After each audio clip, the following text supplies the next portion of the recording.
इस कहानी की शुरुआत सन 1911 में होती है। रात के अंधेरे में शहर की एक सुनसान सड़क पर एक आदमी तेज कदमों से चलता हुआ दिखाई देता है। ये आदमी कोई आम इंसान नहीं, बल्कि एक गुप्त सौदों में शामिल डीलर होता है। वो अभी अभी एक पार्टी से एंजॉय करके आ रहा था। उसने काफी महंगी वाइन पी रखी थी। देखने में सब कुछ सामान्य लग रहा था, लेकिन अचानक उसे इमरजेंसी आ जाती है। वो तभी रास्ते में ही एक पुरानी मूर्ति के पास रुकता है और वहीं खड़े होकर हल्का होने लगता है। उसी समय उसकी नजर सामने बने एक घर पर पड़ती है, जहां से अजीब सी रोशनी बाहर आ रही होती है। ये रोशनी साधारण नहीं होती, बल्कि कुछ ज्यादा ही चमकदार और रहस्यमयी होती है। जैसे ही डीलर उस रोशनी को ध्यान से देखता है, उसके चेहरे पर डर साफ दिखाई देने लगता है। वो घबराकर बिना कुछ सोचे समझे वहां से भाग जाता है। असल में ये रोशनी प्रोफेसर जोसेफ के घर से आ रही होती है। जोसेफ एक बेहद प्रतिभाशाली वैज्ञानिक होता है, जिसने सिर्फ 16 साल की उम्र में फिजिक्स की पढ़ाई पूरी कर ली थी। उसकी सोच बाकी वैज्ञानिकों से बिल्कुल अलग होती है। वो मानता है कि मौत के बाद भी जीवन संभव है। उसके अनुसार अगर सही तरीके से प्रयोग किया जाए तो मरे हुए इंसान को दोबारा जिंदा किया जा सकता है। इसी विश्वास के साथ वो गुप्त रूप से खतरनाक प्रयोगों में लगा रहता है। इसके बाद कहानी एक म्यूजियम में पहुंचती है। वहां एक बहुत ही पुराना और विशाल अंडा रखा होता है, जिसे एक दुर्लभ वस्तु माना जाता है। अचानक वो अंडा हिलने लगता है और देखते ही देखते टूट जाता है। अंडे के अंदर से एक भयानक ड्रैगन बाहर निकल आता है। वो इतना डरावना होता है कि शीशे की अलमारियां तोड़ देता है और चारों तरफ अफरा तफरी मचा देता है। धीरे धीरे वो उड़ना सीखता है और म्यूजियम से बाहर निकलकर वो ड्रैगन शहर की ओर बढ़ जाता है। तभी एक गाड़ी में उस शहर का चेयरमैन अपनी गर्लफ्रेंड के साथ एक पार्टी से अपने घर जा रहा होता है। लेकिन तभी वो ड्रैगन वहां आता है और चेयरमैन के गाड़ी के ऊपर हमला कर देता है और अपने पंजे में फंसाकर उन्हें नीचे पानी में फेंक देता है, जिससे शहर में डर का माहौल बन जाता है। अब कहानी हमें एक मासूम से युवक से मिलवाती है। ये युवक एक वैज्ञानिक का असिस्टेंट होता है। स्वभाव से वो बेहद सीधा, शांत और भोला भाला इंसान होता है। इन दिनों वो एक खूबसूरत बाग में काम कर रहा होता है। उसके दिल में एक लड़की के लिए खास जगह होती है। ये लड़की कोई आम इंसान नहीं, बल्कि एक मशहूर रिपोर्टर होती है। उसका नाम एडेल होता है। एक दिन वो युवक एडेल के लिए एक चिट्ठी लिखता है। उस चिट्ठी में वो अपने दिल की भावनाओं को शब्दों में ढालने की कोशिश करता है। हर शब्द में उसका सच्चा प्यार और मासूमियत झलक रही होती है। वहीं दूसरी तरफ कहानी हमें एडेल के पास ले जाती है। एडेल इस समय मिस्र के तपते हुए रेगिस्तान में मौजूद होती है।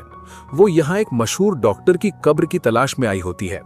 इसी दौरान उसकी मुलाकात वहाँ के 2 स्थानीय लोगों से होती है।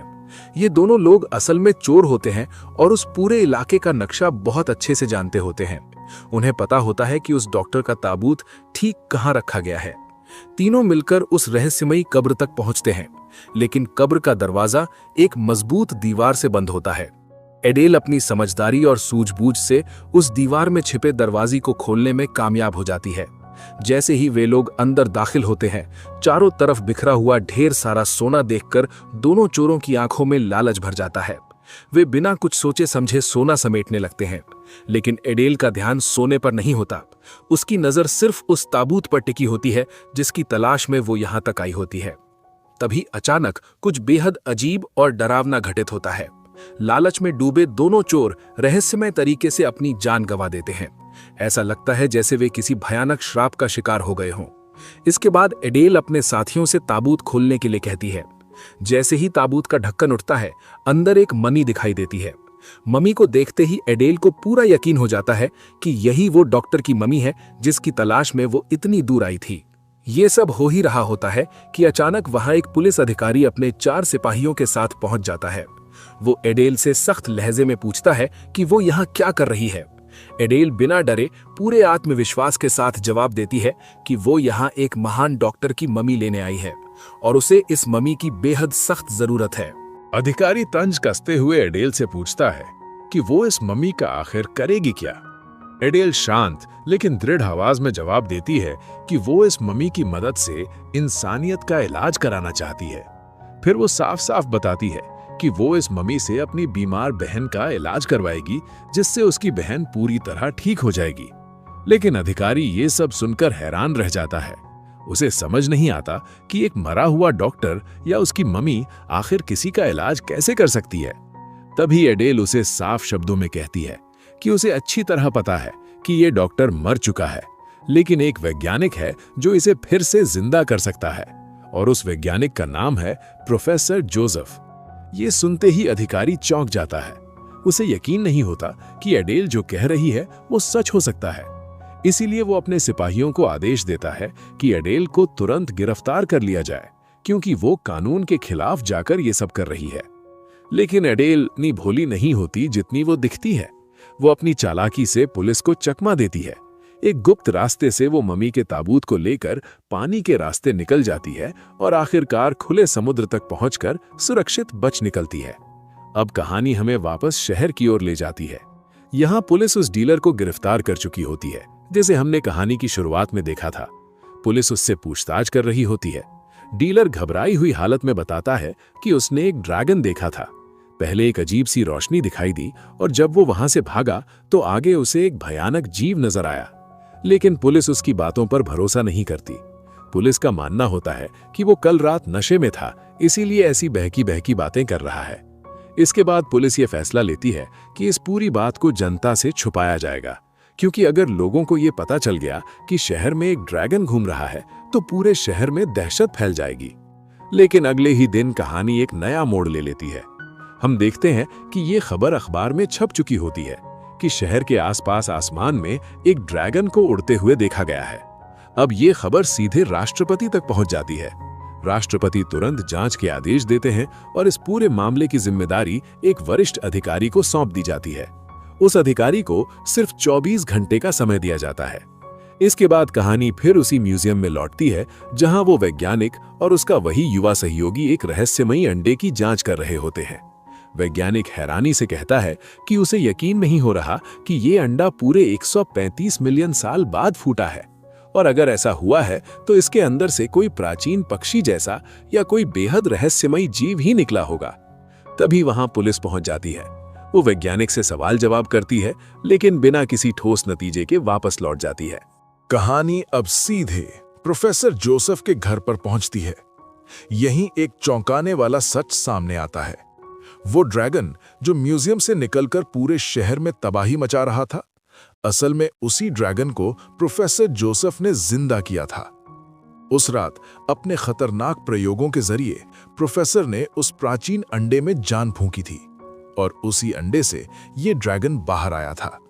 यही वजह थी कि ड्रैगन और प्रोफेसर के बीच एक अजीब सा रिश्ता बन गया था। ऐसा लगता था जैसे दोनों की आत्माएं आपस में जुड़ी हुई हों। जब ड्रैगन भूखा होता तो प्रोफेसर उसे अपने बच्चे की तरह खाना खिलाता।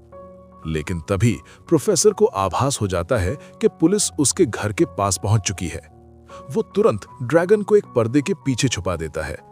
कुछ ही देर बाद पुलिस घर में घुस जाती है और प्रोफेसर से पूछताछ शुरू कर देती है। इसी दौरान एक पुलिस अफसर अपने खाने के लिए कुछ उबले हुए अंडे मंगवाता है। जैसे ही वो अंडा छीलकर खाने लगता है, पर्दे के पीछे छुपा ड्रैगन ये सब देख रहा होता है। ड्रैगन को ऐसा महसूस होता है कि ये अंडा उसी का है, जैसे वो खुद उस अंडे से बाहर निकला था। गुस्से में आकर ड्रैगन अचानक उस अफसर पर हमला कर देता है और वहां से भाग निकलता है। अब पुलिस को पूरा यकीन हो जाता है कि इस ड्रैगन को पालने वाला और पूरे शहर में हंगामा मचाने वाला और कोई नहीं बल्कि यही प्रोफेसर जोसेफ है। पुलिस तुरंत प्रोफेसर जोसेफ को गिरफ्तार कर लेती है। उस पर गंभीर आरोप लगाए जाते हैं और उसे जेल भेज दिया जाता है। अब कहानी दूसरी तरफ मुड़ती है। कहानी लौटती है अडेल के पास। अडेल मिस्र से उस डॉक्टर पैटमोसिस की मम्मी लेकर वापस अपने शहर पहुंच चुकी होती है। स्टेशन से सीधे वो अपने घर जाती है। यहीं पहली बार हमें उसकी बीमार बहन दिखाई देती है। वो अपनी बहन को बताती है कि वो उसके इलाज के लिए मिस्र गई थी, एक महान डॉक्टर की मम्मी लाने, और अब वो इस मम्मी को जिंदा करके अपनी बहन का इलाज करवाएगी, जिससे उसकी बहन पूरी तरह ठीक हो जाएगी। इसी दौरान अडेल के दरवाजे पर वैज्ञानिक का वही युवा सहयोगी आंद्रे एक चिट्ठी लेकर आता है। अडेल उसे पहचानते हुए कहती है, तो तुम वही हो जो मुझे हमेशा चिट्ठियां भेजा करता था। वो आगे कहती है, मैंने तुम्हारी चिट्ठी पढ़ी थी, लेकिन अभी मुझे बहुत काम है, मैं इसे बाद में पढ़ लूंगी। जैसे ही अडेल वो चिट्ठी मेज पर रखती है, तभी उसकी नजर वहां पड़े अखबार पर पड़ती है। अखबार में लिखा होता है कि प्रोफेसर जोसेफ को मौत की सजा दी जाने वाली है। ये पढ़ते ही अडेल घबरा जाती है। वो तुरंत आंद्रे से पूछती है कि क्या उसे पता है प्रोफेसर जोसेफ किस जेल में बंद है। आंद्रे बिना देर किए जवाब देता है कि वो यहीं पास की जेल में है। और यही कहानी एक और खतरनाक मोड़ लेने वाली होती है। अब एडेल बिना एक पल भी गंवाए सीधे उस जेल में पहुंचती है। वो खुद को प्रोफेसर जोसेफ की वकील बताकर उससे मिलने की इजाजत ले लेती है। जेल के भीतर प्रोफेसर जोसेफ एडेल के सामने अपनी पूरी सच्चाई रख देता है। वो बताता है कि कैसे उसने एक प्राचीन अंडे से ड्रैगन को जिंदा किया था। तभी एडेल भी अपना राज खोलती है। वो बताती है कि उसने भी प्राचीन डॉक्टर पैटमोसिस की मम्मी ढूंढ निकाली है। एडेल सवाल करती है, क्या तुम उसे जिंदा कर सकते हो? ये सुनते ही प्रोफेसर का चेहरा बुझ जाता है। निराश होकर वो कहता है कि अब उसके बाहर निकलने की कोई उम्मीद नहीं बची है। उसे फांसी की सजा सुना दी जा चुकी होती है। लेकिन एडेल हिम्मत नहीं हारती। वो प्रोफेसर से वादा करती है कि वो किसी भी हालत में उसे जेल से बाहर निकालेगी। इसी दौरान पुलिस को शक हो जाता है। उन्हें समझ आ जाता है कि ये कोई वकील नहीं बल्कि वकील के भेष में आने वाली महिला एडेल है। पुलिस एडेल को जबरदस्ती जेल से बाहर निकाल देती है। लेकिन एडेल कहां हार मानने वाली थी। उसे हर हाल में अपनी बहन को ठीक करना था। इसीलिए वो बार बार जेल में घुसने की कोशिश करती है, कभी वकील बनकर, कभी खाना बांटने वाली बनकर, कभी किसी और भेष में। लेकिन हर बार वो नाकाम रहती है। उधर दूसरी तरफ पुलिस अब ड्रैगन को पकड़ने के लिए एक शिकारी की मदद लेती है। वो शिकारी शहर के अलग अलग हिस्सों में ड्रैगन को ढूंढता है, लेकिन ड्रैगन कहीं भी नहीं मिलता। इधर एडेल आखिरकार एक नया भेष अपनाती है। इस बार वो एक जेलर बनकर जेल में घुसने में कामयाब हो जाती है।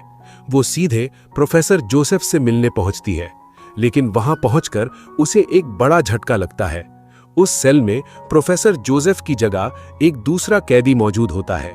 वो कैदी एडेल को बताता है कि प्रोफेसर जोसेफ को दूसरी जेल में शिफ्ट कर दिया गया है और कल उन्हें फांसी दी जाने वाली है।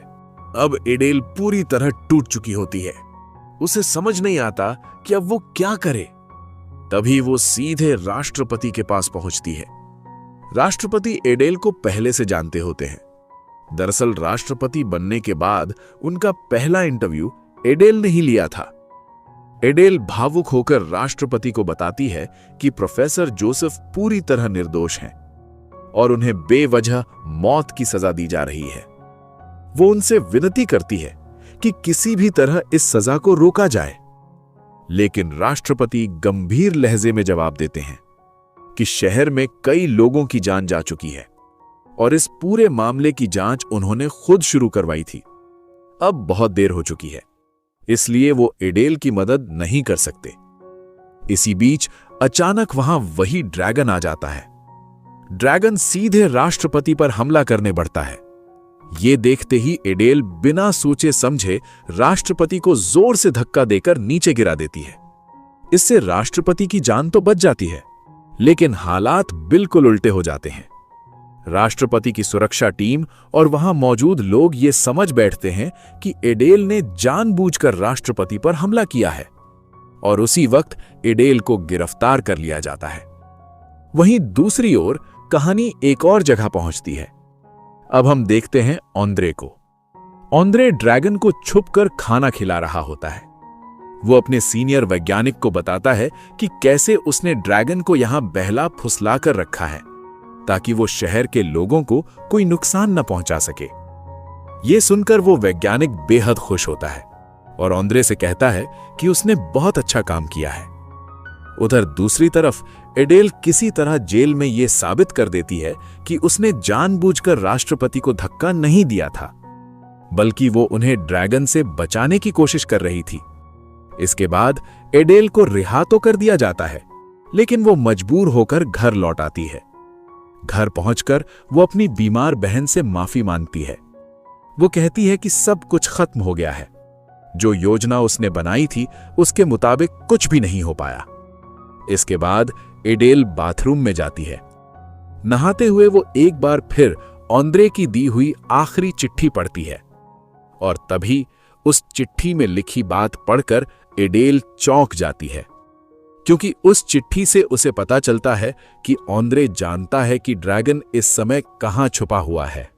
अब बिना एक पल भी गवाए एडेल सीधे आंद्रे के पास पहुंचती है। शुरुआत में आंद्रे घबराया हुआ होता है। उसे डर होता है कि कहीं एडेल ड्रैगन को नुकसान न पहुंचा दे, लेकिन एडेल उसे भरोसा दिलाती है कि वो ड्रैगन को कोई नुकसान नहीं पहुंचाना चाहती। उसका मकसद सिर्फ एक है, प्रोफेसर जोसेफ को बचाना। कुछ देर बाद आंद्रे एडेल को उस जगह ले जाता है जहां उसने ड्रैगन को छुपा कर रखा होता है। जैसे ही एडेल ड्रैगन को देखती है, वो डरने के बजाय शांति से उसके पास जाती है। हैरानी की बात यह होती है कि ड्रैगन भी एडेल को कोई नुकसान नहीं पहुंचाता। धीरे धीरे एडेल और ड्रैगन के बीच एक अजीब सा भरोसा बन जाता है। अब ऐसा लगता है मानो ड्रैगन एडेल की बात समझने लगा हो। एडेल के कहने पर ड्रैगन हवा में एक लंबी उड़ान भरता है और तभी कहानी एक और जगह पहुंचती है। हम देखते हैं कि प्रोफेसर जोसेफ को फांसी दी जाने वाली होती है। उसी पल एडेल ड्रैगन के साथ वहां पहुंचती है। ड्रैगन प्रोफेसर को उठाकर हवा में उड़ा ले जाता है, लेकिन रास्ते में वो शिकारी उड़ते हुए ड्रैगन को देख लेता है और उसका पीछा करने लगता है। कुछ ही समय बाद एडेल, ड्रैगन और प्रोफेसर फिर उसी जगह पहुंच जाते हैं जहां आंद्रे ने ड्रैगन को छुपा कर रखा था। लेकिन इस पूरी भाग दौड़ में प्रोफेसर की हालत काफी बिगड़ चुकी होती है।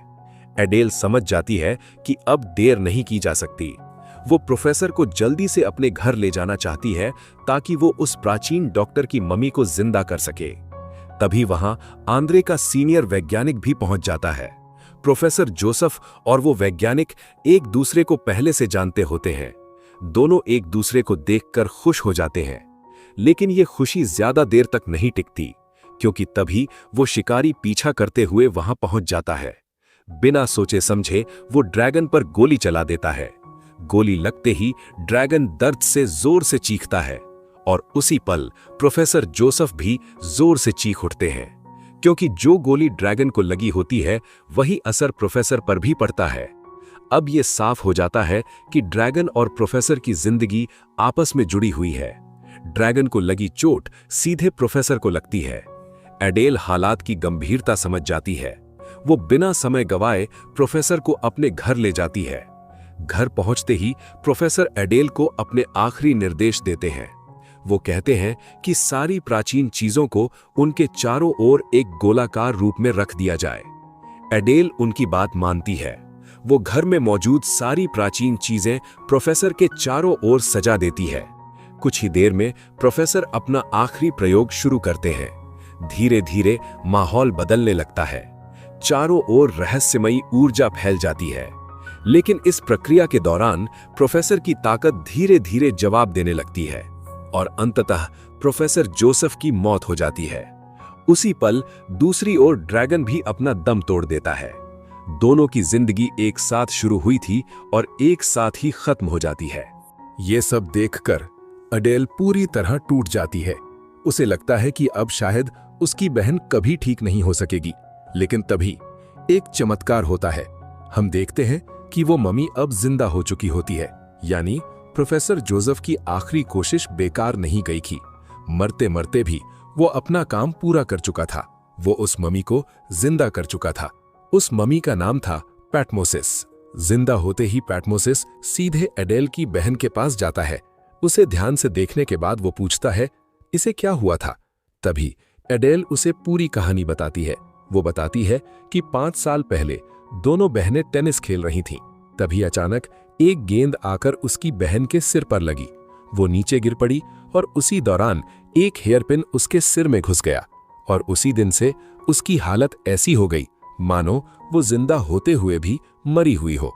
एडेल आंखों में आंसू लिए पैटमोसिस से गुजारिश करती है कि वो अपने ज्ञान से उसकी बहन को ठीक कर दे। पैटमोसिस कुछ देर तक जांच करता है, फिर गंभीर आवाज में कहता है कि इसका इलाज आसान नहीं है, उसकी हालत बहुत ज्यादा खराब है। ये सुनते ही एडेल हैरान रह जाती है। वो कहती है, मैंने सुना था कि तुम प्राचीन काल में राजा महाराजाओं के निजी डॉक्टर थे और किसी भी बीमारी को ठीक कर सकते थे। तभी पैटमोसिस एक बड़ा सच बताता है। वो कहता है कि वो कोई महान डॉक्टर नहीं बल्कि एक साधारण सर्जन है। फिर वो आगे कहता है कि लेकिन तुम चिंता मत करो, क्योंकि प्रोफेसर जोसेफ ने मरते समय जो प्रयोग किया था उसका असर सिर्फ मुझ पर ही नहीं पड़ा है, बल्कि आसपास के 2 किलोमीटर के दायरे में जितनी भी ममियां थीं वे सभी जिंदा हो चुकी होंगी। ये सुनते ही एडेल को एक नई उम्मीद नजर आती है। इसके बाद एडेल, पैटमोसिस और उसकी बहन उस शहर के एक म्यूजियम पहुंचते हैं। ये वही म्यूजियम होता है जहां पुराने राजाओं और उनके सैनिकों की ममियां रखी हुई थीं। अब एडेल एक एक करके सभी ममियों को जगा देती है। धीरे धीरे पूरा म्यूजियम मानो जिंदा उठ होता है। हर तरफ हलचल शुरू हो जाती है। आखिर में वे लोग राजा के ताबूत तक पहुंचते हैं। जैसे ही ताबूत का ढक्कन खुलता है, राजा आंखें खोलते हुए कहता है, कितनी प्यारी नींद थी, आखिर मुझे किसने जगा दिया। और जब उसे पता चलता है कि उसे जिंदा करवाने वाली और कोई नहीं बल्कि एडेल है। शुरुआत में राजा को बेहद गुस्सा आता है। उसे लगता है कि बिना अनुमति उसे उसकी गहरी नींद से जगा दिया गया है। लेकिन जैसे ही उसे ये पता चलता है कि एडेल ये सब अपनी बहन के इलाज के लिए कर रही है और वो अपनी बहन से बेहद प्यार करती है, राजा का दिल धीरे धीरे पिघल जाता है।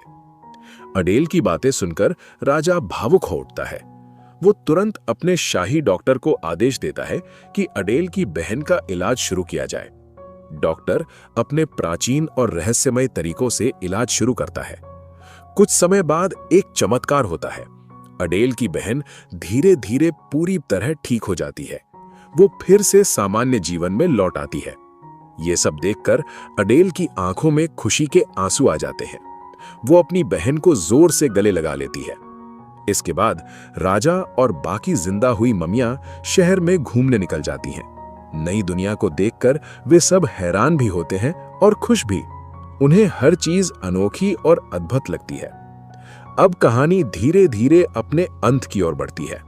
अगली सुबह आंद्रे अपने हाथों में फूलों का एक गुलदस्ता लेकर एडेल के घर पहुंचता है।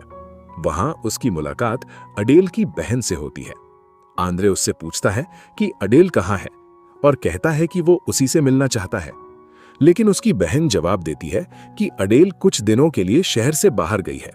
वो मुस्कुराते हुए कहती है कि अगर चाहो तो ये गुलदस्ता मुझे दे सकते हो। एडेल की बहन खूबसूरत भी होती है। आंद्रे थोड़ा झिझकते हुए वो गुलदस्ता उसे दे देता है और फिर दोनों साथ बैठकर चाय पीने चले जाते हैं। इसी दौरान कहानी हमें एक आखिरी दृश्य दिखाती है। हम एडेल को देखते हैं जो एक विशाल जहाज पर सवार होकर अपनी नई जिंदगी और नई यात्रा की शुरुआत करने जा रही होती है। जैसे ही जहाज धीरे धीरे आगे बढ़ता है, तभी हमें पता चलता है कि इस जहाज का नाम है टाइटैनिक। और यहीं पर यह कहानी हमेशा के लिए खत्म हो जाती है।